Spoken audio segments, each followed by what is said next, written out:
చంద్రగ్రహణం సమయంలో మనసుపై ప్రభావం ఉంటుందా? ప్రతి చంద్రగ్రహణం సమయంలో కొందరు ఇలాంటి సిమ్టమ్స్ ఎదుర్కొంటారు. ఆందోళన పెరగడం, నిద్రకి ఇబ్బందిగా ఉండడం, మూడ్ స్వింగ్స్ అవ్వడం, అసహనం, చిరాకు ఉండడం, ఎమోషనలీ సెన్సిటివ్గా మారడం. అయితే సైన్స్ ఏం చెప్తుంది? చంద్రగ్రహణం డైరెక్ట్గా మానసిక వ్యాధులను కలిగిస్తుందనే పటిష్టమైన శాస్త్రీయ ఆధారాలు లేవు. కానీ ఒక విషయం గుర్తుంచుకోవాలి, చంద్రగ్రహణం ఎప్పుడూ పౌర్ణమి రోజునే జరుగుతుంది.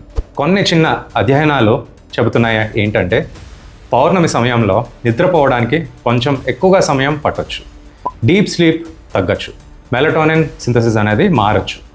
గ్రహణం ప్రమాదకరం, ఇది చెడు ప్రభావం చూపుతుంది, ఆ నమ్మకం వల్లే ఆందోళన, ప్యానిక్ అవుతుంటారు. దీనిని నోసిబో ఎఫెక్ట్ అంటారు. అయితే ఎవరికి ఎక్కువగా అనిపించవచ్చు? యాంగ్జైటీ డిజార్డర్ ఉన్నవాళ్ళు, బైపోలార్ డిజార్డర్ ఉన్నవాళ్ళు, సైకోసిస్ ఉన్నవాళ్ళు. ఫైనలీ నేను చెప్పేది ఏంటంటే, చంద్రగ్రహణం వల్ల మానసిక సమస్యలు రావు. ఇది బ్రెయిన్ కెమిస్ట్రీని నేరుగా మార్చదు. ఆరోగ్యవంతులలో కొత్త మానసిక వ్యాధి మొదలవదు. చంద్రుడు సముద్రపు అలలను ప్రభావితం చేస్తారు, మనసును కాదు. మనసును ప్రభావితం చేసేది నిద్ర, ఒత్తిడి, ఆలోచనలు, నమ్మకాలు.